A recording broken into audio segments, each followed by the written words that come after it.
ಸ್ನೇಹಿತರೆ ನಮಸ್ಕಾರ. ನಾನು ನಿಮ್ಮ ರಾಕೇಶ್ ಶಾರುಂಡಿ. ನೆರೆಯ ಪಾಕಿಸ್ತಾನದಲ್ಲಿ ಕ್ರಿಕೆಟ್ ಆಡೋಕೆ ಭಾರತ ಕ್ರಿಕೆಟ್ ತಂಡ ಯಾಕೆ ಒಪ್ಪೋದಿಲ್ಲ ಅನ್ನೋದಕ್ಕೆ ಇದಕ್ಕಿಂತ ಸಾಕ್ಷಿ ಬೇಕಾಗಿಲ್ಲ. ಸ್ನೇಹಿತರೆ, ಯಾವ ಧೈರ್ಯದ ಮೇಲೆ ಪಾಕ್ನಲ್ಲಿ ಇಂಡಿಯಾ ಟೀಮ್ ಕ್ರಿಕೆಟ್ ಆಡಬೇಕು ಹೇಳಿ?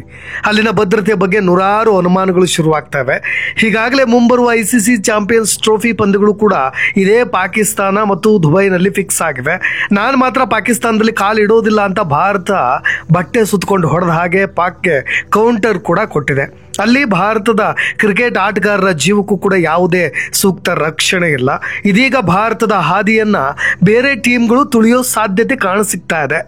ಯಾಕಂದ್ರೆ ಅಲ್ಲಿನ ಸ್ಟೇಡಿಯಂಗೆ ಪ್ರೇಕ್ಷಕರು ಯಾರ ಹಂಗಿಲ್ಲದೆ ಲಂಗು ಲಗಾಮಿಲ್ಲದೆ ಏಕಾಏಕಿಯಾಗಿ ಪಿಚ್ಗೆ ನುಗ್ತಿರೋ ದೃಶ್ಯಗಳು ಎಂಥವರನ್ನು ಕೂಡ ಬೆಚ್ಚಿ ಬೀಳಿಸ್ತಾ ಇವೆ. ಸ್ನೇಹಿತರೆ, ಮೊದಲೇ ಪಾಕಿಸ್ತಾನ ಆರ್ಥಿಕ ವ್ಯವಸ್ಥೆಯ ಸಂಕಷ್ಟದಲ್ಲಿದೆ. ತುತ್ತು ಅನ್ನಕ್ಕೂ ಕೂಡ ಪರದಾಡೋ ಪರಿಸ್ಥಿತಿ ಮುಂದೆ ಬರಬಹುದು ಅಂತ ಅನೇಕರು ಆರ್ಥಿಕ ತಜ್ಞರು ಕೂಡ ಊಹೆ ಮಾಡ್ತಿದ್ದಾರೆ. ಈ ನಡುವೆ ಕೋಟಿ ಕೋಟಿ ಖರ್ಚು ಮಾಡಿ ಪಾಕಿಸ್ತಾನ ಸೂಕ್ತವಾದಂಥ ರಕ್ಷಣೆಗಳನ್ನು ಕೊಟ್ಟು ಭದ್ರತೆ ಒದಗಿಸ್ತಾರೆ ಅನ್ನೋ ನಂಬಿಕೆ ಯಾವ ರಾಷ್ಟ್ರಕ್ಕಾದರೂ ಇದೆಯಾ ಅನ್ನೋದನ್ನು ನೀವು ಯೋಚನೆ ಮಾಡಬೇಕು. ಇನ್ನು ಭಾರತಕ್ಕಂತೂ ಇಲ್ಲವೇ ಇಲ್ಲ. ಹಾಗೆ ಕೊಟ್ಟ ಮಾತನ್ನು ಉಳಿಸ್ಕೊಳ್ಳದೆ ಮೋಸ ಮಾಡಿದಂಥ ಅನೇಕ ಘಟನೆಗಳು ಕೂಡ ನಮ್ಮ ಕಣ್ಮುಂದಿದೆ.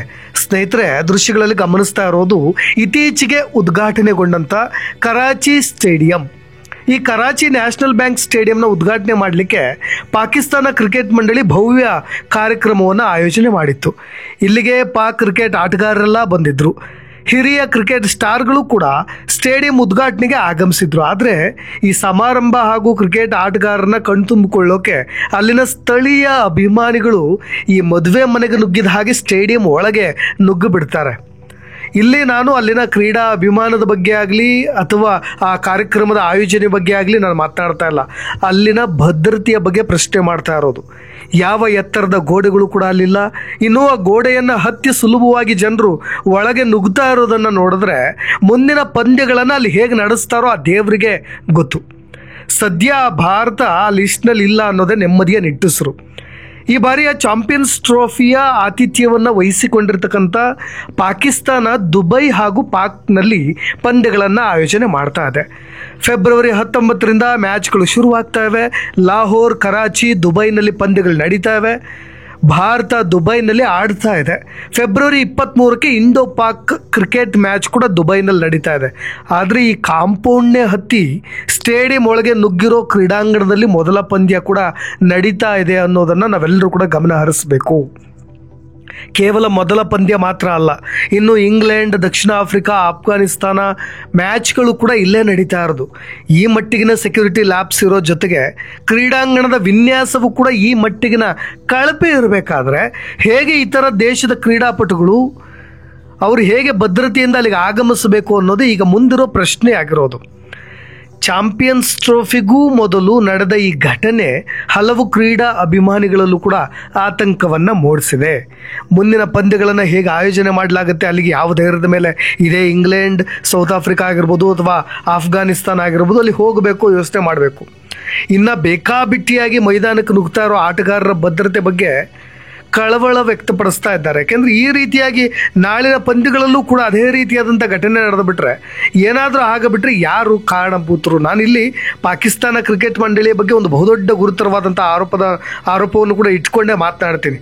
ಮುಂಬರುವ ಪಂದ್ಯಗಳ ವೇಳೆಯಲ್ಲಿ ಸರಿಯಾದ ಭದ್ರತೆ ಒದಗಿಸಬೇಕು ಅಂತ ಹೇಳಿ ಇತರ ದೇಶದ ಕ್ರೀಡಾಭಿಮಾನಿಗಳು ಕೂಡ ಈಗ ಒತ್ತಾಯಿಸ್ತಾ ಇದ್ದಾರೆ. ನಮ್ಮಲ್ಲಿ ಏನು ಕಮ್ಮಿ ಇದೆ ಅಂತ ಭಾರತಕ್ಕೆ ಪ್ರಶ್ನೆ ಮಾಡ್ತಿರೋ ಪಾಕ್ ಕ್ರಿಕೆಟ್ ಮಂಡಳಿಗೆ ನಾಚಿಕೆ ಆಗಬೇಕು. ಇದೇನು ಭದ್ರತಾ ಲೋಪ ಅಲ್ವಾ? ಹಾಗಾದರೆ ಇನ್ನು ಈ ನಿಟ್ಟಿನಲ್ಲಿ ಇಂಗ್ಲೆಂಡ್ ಸೇರಿ ಅಲ್ಲಿ ನಡೆಯೋ ಮ್ಯಾಚ್ಗಳು ರದ್ದಾದರೂ ಕೂಡ ಅಚ್ಚರಿ ಇಲ್ಲ. ಈ ಬೆಳವಣಿಗೆಯ ನಂತರ ಇತ್ತೀಚೆಗೆ ನೀವು ಇದೇ ಪಾಕಿಸ್ತಾನದಲ್ಲಿ ನಡೀತಾ ಇದ್ದಂಥ ತ್ರಿಕೋನ ಸರಣಿಯ ಮ್ಯಾಚ್ ಕೂಡ ನೆನಪು ಮಾಡ್ಕೊಳ್ಬೋದು. ಕಿವೀಸ್ ಆಟಗಾರ ರಿಚಿನ್ ರವೀಂದ್ರ ಅವರು ಕ್ಯಾಚ್ ಹಿಡಿಯೋ ಸಂದರ್ಭದಲ್ಲಿ ಚೆಂಡು ಅವ್ರ ಹಣೆಗೆ ಬಡಿಯುತ್ತೆ. ತೀವ್ರತರವಾಗಿ ಹಣೆಯಿಂದ ನೆತ್ರ ಹರಿಯುತ್ತೆ. ಆ ಸ್ಟೇಡಿಯಂನಲ್ಲಿದ್ದಂಥ ಡಿಮ್ ಲೈಟು, ಆ ಫ್ಲಡ್ ಲೈಟ್ ಸಮಸ್ಯೆ ಇದ್ದಿದ್ದರಿಂದಲೇ ಅನೇಕರು ಈ ಒಂದು ಘಟನೆ ನಡಲಿಕ್ಕೆ ಕಾರಣವಾಯಿತು ಅಂತ ಆಕ್ರೋಶವನ್ನು ಕೂಡ ಹೊರಹಾಕಿದರು. ಆ ಫ್ಲಡ್ ಲೈಟ್ಗಳನ್ನು ಸರಿಯಾಗಿ ನಿರ್ವಹಣೆ ಮಾಡಿದಂಥ ಪಾಕ್ ಕ್ರಿಕೆಟ್ ಮಂಡಳಿಗೆ ಛೀಮಾರಿಯನ್ನು ಹಾಕಿದರು. ಪ್ರಾಣವೇ ಹೊರಟು ಹೋಗಬೇಕಿತ್ತು. ಅದೃಷ್ಟವಶಾತ್ ಆತನಿಗೇನು ಆಗಿಲ್ಲ. ಚಿಕಿತ್ಸೆ ಕೂಡ ಮುಂದುವರಿತಾ ಇದೆ. ನೆಕ್ಸ್ಟ್ ಪಂದ್ಯಕ್ಕೆ ಆತ ಅಲಭ್ಯರು ಕೂಡ ಆದರೂ ಈ ಆರೋಪವನ್ನು ಮಾತ್ರ ಇದೇ ಪಾಕಿಸ್ತಾನ ಕ್ರಿಕೆಟ್ ಮಂಡಳಿ ಯಾರ ತಲೆ ಮೇಲೆ ಹಾಕ್ತು? ಅದೇ ಆಟಗಾರರ ಮೇಲೆ ರವೀಂದ್ರ ಅವ್ರ ತಲೆ ಮೇಲೆ ಹಾಕಿಬಿಡುತ್ತೆ. ಯಾಕೆಂದರೆ ಇದು ನಮ್ಮ ತಪ್ಪಲ್ಲ ಅಂತ. ಈ ಪಾಕ್ ಕ್ರಿಕೆಟ್ ಮಂಡಳಿಯ ಹೊಸ ಸ್ಟೇಡಿಯಂಗಳನ್ನು ಈಗ ಒಂದು 2 ಸ್ಟೇಡಿಯಂಗಳನ್ನು ಉದ್ಘಾಟನೆ ಮಾಡಿದೆಯಲ್ವಾ, ಅಲ್ಲೆಲ್ಲ ಈಗ ICC ಚಾಂಪಿಯನ್ಸ್ ಟ್ರೋಫಿ ಪಂದ್ಯಗಳೇ ನಡೀತಾ ಇದೆ. ಇವರು ತರಾತುರಿಯಾಗಿ ನಾವು ಆತಿಥ್ಯ ವಹಿಸ್ಕೊಂಡು ಬಿಟ್ಟಿದ್ದೀವಿ, ಯಾವುದೇ ಆರೋಪಗಳು ಬರಬಾರ್ದು ಅನ್ನೋ ರೀತಿಯಾಗಿ ತರಾತುರಿಯಲ್ಲಿ ಉದ್ಘಾಟನೆ ಮಾಡಿರ್ತಕ್ಕಂಥ ಸ್ಟೇಡಿಯಂಗಳಿವು. ಇನ್ನು ರಚಿನ್ಗೆ ಬಡ್ದಂಥ ಒಂದು ಆ ಸ್ಟೇಡಿಯಂ ಇದೆಯಲ್ಲ, ಅದು ಕೂಡ ಅದೇ ಹೊಸ ಸ್ಟೇಡಿಯಮ್ಮೇ. ಅಲ್ಲಿ ಮೂಲಭೂತ ಅವಶ್ಯಕತೆಗಳನ್ನು ಕೂಡ ಗಾಳಿಗೆ ತೂರಲಾಗಿದೆ. ಒಂದು ಬೋರ್ಡ್ ಇರಲಿ, ಲೈಟಿಂಗ್ಸ್ಗಳಿರಲಿ, ಯಾವುದು ಕೂಡ ನೆಟ್ಟಗಿಲ್ಲ. ಇನ್ನು ಇವರು ದೇಶದಲ್ಲಿ ಕ್ರಿಕೆಟ್ ಆಡೋಕೆ ಯಾವ ಧೈರ್ಯವನ್ನು ಮಾಡಬೇಕು ಅಂತ ನೀವೇ ಕೂಡ ಪ್ರಶ್ನೆ ಹಾಕಬೇಕಾಗತ್ತೆ. ಆ ಪ್ರಶ್ನೆಗೆ ನೀವು ಕೂಡ ಉತ್ತರವನ್ನು ಕಂಡುಕೊಳ್ಬೇಕಾಗತ್ತೆ.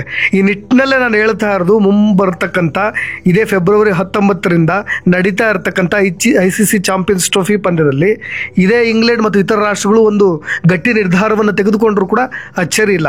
ಯಾಕೆ ಹೆದರಿಕೆ? ಹಾಗಾದರೆ ಯಾಕೆ ಪಾಕಿಸ್ತಾನಕ್ಕೆ ಹೋಗಿ ಆಡಲಿಕ್ಕೆ ಯಾಕೆ ಹೆದರಿಕೆ ಅನ್ನೋದಕ್ಕೆ ಅನೇಕ ಉದಾಹರಣೆಗಳು ಕೂಡ ಇದ್ದಾವೆ.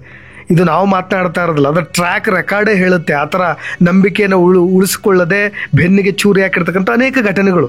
1989ರಲ್ಲಿ ಇದೇ ಭಾರತ ಮತ್ತು ಪಾಕಿಸ್ತಾನ ನಡುವೆ ಟೆಸ್ಟ್ ಸೀರೀಸ್ ನಡೀತಾ ಇತ್ತು. ಈ ಸರಣಿಗೆ ಪಾಕಿಸ್ತಾನ ಆತಿಥ್ಯ ವಹಿಸಿತ್ತು. ಮಾರ್ಚ್ 5ರಂದು ಕರಾಚಿ ಮೈದಾನದಲ್ಲಿ ಫಸ್ಟ್ ಮ್ಯಾಚ್ ನಡೀತಾ ಇತ್ತು. ಸಚಿನ್ ತೆಂಡೂಲ್ಕರ್ ಕೂಡ ಈ ಪಂದ್ಯದ ಮುಖಾಂತರವೇ ಅಂತಾರಾಷ್ಟ್ರೀಯ ಪಂದ್ಯಕ್ಕೆ ಪಾದಾರ್ಪಣೆ ಕೂಡ ಮಾಡಿದ್ರು. ಕೃಷ್ಣಮಾಚಾರಿ ಶ್ರೀಕಾಂತ್ ನಾಯಕತ್ವದ ಕ್ಯಾಪ್ಟನ್ಸಿಯಲ್ಲಿ ಒಂದು ಜವಾಬ್ದಾರಿಯನ್ನು ಕೂಡ ಇದೇ ಶ್ರೀಕಾಂತ್ ಅವರು ವಹಿಸ್ಕೊಂಡಿದ್ರು. ಆದರೆ ಪಂದ್ಯದ ನಡುವೆ ಭಾರತೀಯರು ಎಂದೂ ಕೂಡ ಮರೆಯಲಾಗದಂಥ ಕಹಿ ಘಟನೆ ಕೂಡ ನಡೆದಿತ್ತು. ಪಾಕಿಸ್ತಾನ ಬ್ಯಾಟಿಂಗ್ ಮಾಡ್ತಾ ಇದ್ದಾಗ ಏಕಾಏಕಿ ಮೈದಾನಕ್ಕೆ ನುಗ್ಗಿದ ದುಷ್ಕರ್ಮಿ ಒಬ್ಬ ಫೀಲ್ಡಿಂಗ್ ಮಾಡ್ತಾ ಇದ್ದಂಥ ಇದೇ ಶ್ರೀಕಾಂತ್ ಮೇಲೆ ಹಲ್ಲೆ ಮಾಡಿದ್ದ. ದೊಡ್ಡದಾಗಿ ಹಲ್ಲೆ ನಡೆಸಿದ್ದ. ಅಲ್ಲದೆ ಅಲ್ಲಿದ್ದಂಥ ಭಾರತೀಯ ಫೀಲ್ಡರ್ಗಳಿಗೂ ಕೂಡ ಧಮಕಿ ಹಾಕಿ ಹೋಗಿಬಿಟ್ಟಿದ್ದ. ಈ ಘಟನೆ ಈಗಲೂ ಕೂಡ ಹಾಗೆ ಕಣ್ಣಿ ಕಟ್ಟಿದ ಹಾಗಿದೆ. ಅದಾದ ಬಳಿಕ ಟೀಮ್ ಇಂಡಿಯಾದ ಆಟಗಾರರು ಭಯಭೀತರಾಗಿಬಿಟ್ಟಿದ್ರು. ಅಲ್ಲದೆ ಮೊಹಮ್ಮದ್ ಅಜರುದ್ದೀನ್ ಮೇಲೂ ಕೂಡ ದಾಳಿ ನಡೆಸಿದ್ರು. ಇದೊಂದೇ ದಾಳಿ ಅಲ್ಲ, ನಾನು ಹೇಳ್ತಾರೆ ಅಜರುದ್ದೀನ್ ಮೇಲೆ ನಡೆದಂಥ ದಾಳಿ ಎಲ್ಲ ವಿವಾದಗಳನ್ನು ಕೂಡ ಎದುರಿಸಿ 4 ಪಂದ್ಯಗಳ ಸರಣಿಗಳನ್ನಾಡಿ ತಂಡ ತವರಿಗೆ ನಿಟ್ಟುಸಿರು ಹಿಡ್ಕೊಂಡು ವಾಪಸ್ಸಾಗಿತ್ತು. ಸರಣಿ ಡ್ರಾದಲ್ಲೂ ಕೂಡ ಕೊನೆಗೊಂಡಿತ್ತು. ಅದೇನೇ ಇರಲಿ, ನಾನು ಕೇವಲ ಈ ಥರದ ಪ್ರಕರಣಗಳನ್ನು ಇಟ್ಕೊಂಡು ಹೇಳ್ತಾ ಇಲ್ಲ, ಬರೀ ಬೊಗಳೆ ಬಿಡೋದಷ್ಟೇ ಅಲ್ಲ, ಪಾಕಿಸ್ತಾನ ಅದನ್ನು ಕೃತಿಲಿ ಮಾಡಿ ತೋರಿಸ್ಬೇಕು. ಬರೀ ಇದು ರಾಜಕೀಯವಾಗಿ ಮತ್ತು ರಾಜತಾಂತ್ರಿಕ ವಿಷಯಗಳಲ್ಲೂ ಕೂಡ, ಎಲ್ಲ ವಿಷಯಗಳಲ್ಲೂ ಕೂಡ ಪಾಕಿಸ್ತಾನ ಈ ರೀತಿಯಾಗಿ ತನ್ನ ರೂಲ್ಸ್ಗಳನ್ನು ಗಾಳಿಗೆ ತೂರ್ತಾ ಕೊಟ್ಟ ಮಾತನ್ನು ಉಳಿಸ್ಕೊಳ್ಳದೆ ಬರ್ತಾನೆ ಇದೆ. ನಾವು ನೋಡ್ತಾನೆ ಇದ್ದೀವಿ ಆ ಥರದ್ದನ್ನು. ಜೊತೆಗೆ ಈ ರೀತಿಯಾಗಿ ಬೀಗ್ತಾ ಇದೆಯಲ್ವ, ನಾನು ನಡೆಸಿಬಿಡ್ತೀನಿ ಅಂತ. ಮತ್ತು ಇನ್ನೊಂದು ಮಾತುಗಳನ್ನು ಕೂಡ ಹೇಳಿದೆ, ಈ ಬಾರಿ ಚಾಂಪಿಯನ್ಸ್ ಟ್ರೋಫಿ ಗೆಲ್ಲೋದು ಮಾತ್ರವಲ್ಲ ಅಂತ ಅಲ್ಲಿನ ಆಟಗಾರರಿಗೆ, ಇದೇ ಭಾರತದ ಆಟಗಾರರಿಗೆ ವಿರುದ್ಧವಾಗಿ ಮಾತನಾಡಿರೋದು, ಪಾಕಿಸ್ತಾನ ಕ್ರಿಕೆಟ್ ಆಟಗಾರರ ಪರವಾಗಿ ಅವರಿಗೆ ಕಿವಿ ಮಾತನ್ನು ಹೇಳಿರೋದು. ಯಾವ ರೀತಿಯಾಗಿ ಭಾರತ ಸೋಲೋದನ್ನು ನಾವು ಎದುರು ನೋಡ್ತಾ ಇದ್ದೀವಿ, ಟ್ರೋಫಿ ಗೆಲ್ಲೋದು ಮಾತ್ರ ನಮ್ಮ ಉದ್ದೇಶವಲ್ಲ ಅಂತ ಬೀಗ್ತಾ ಇರ್ತಕ್ಕಂಥ ಪಾಕ್ಗೆ ಸರಿಯಾದ ಪಾಠವಂತೂ ಕಲಿಸಲೇಬೇಕಾಗುತ್ತೆ. ಭಾರತ ಪಾಕಿಸ್ತಾನ ತಂಡಗಳ ನಡುವಿನ ಫೆಬ್ರವರಿ 23ಕ್ಕೆ ಮ್ಯಾಚ್ ನಡೀತಾ ಇರೋದು ನಿಮಗೆಲ್ಲ ಗೊತ್ತಿರೋ ಹಾಗೆ. ICC ಚಾಂಪಿಯನ್ಸ್ ಟ್ರೋಫಿ ಕ್ರಿಕೆಟ್ ಪಂದ್ಯದ ಟಿಕೆಟ್ಗಳು ಈಗಾಗಲೇ ಸೋಲ್ಡ್ ಔಟ್ ಆಗಿವೆ. ರಿಲೀಸ್ ಆದ ತಕ್ಷಣ ಬದ್ಧ ವೈರಿಗಳು ಅಂದುಬಿಟ್ರೆ ನಿಮಗೆ ಇವತ್ತು ಓಪನಿಂಗ್ ಕೊಟ್ಟರೆ ಅವತ್ತು ಅರ್ಧ ಗಂಟೆ ಒಳಗೆ ಎಲ್ಲ ಟಿಕೆಟ್ಗಳು ಕೂಡ ಸೋಲ್ಡ್ ಔಟ್ ಆಗ್ತವೆ, ಅದರಲ್ಲಿ ನೋ ಡೌಟ್. ಹಾಗಾಗಿ ನೋಡೋಣ ಏನಾಗುತ್ತೆ. ICC ಚಾಂಪಿಯನ್ಸ್ ಟ್ರೋಫಿ ತುಂಬ ಸುಖಾಂತ್ಯ ಕಾಣಲಿ, ಆದರೆ ಇತರ ದೇಶದ ಆಟಗಾರರಿಗೆ ಸೂಕ್ತವಾದಂಥ ಭದ್ರತೆಯನ್ನು ಒದಗಿಸುವಲ್ಲಿ ಪಾಕಿಸ್ತಾನ ಒಂದಿಷ್ಟು ಮುನ್ನೆಚ್ಚರಿಕೆಗಳನ್ನು ತೆಗೆದುಕೊಳ್ಳಿ ಅನ್ನೋದಷ್ಟೇ ನನ್ನ ಸಲಹೆ ಅಂತ ಹೇಳ್ತಾ ಇನ್ನಷ್ಟು ಸುದ್ದಿಗಳೊಂದಿಗೆ ಮತ್ತೆ ಬರ್ತೀನಿ. ಧನ್ಯವಾದ.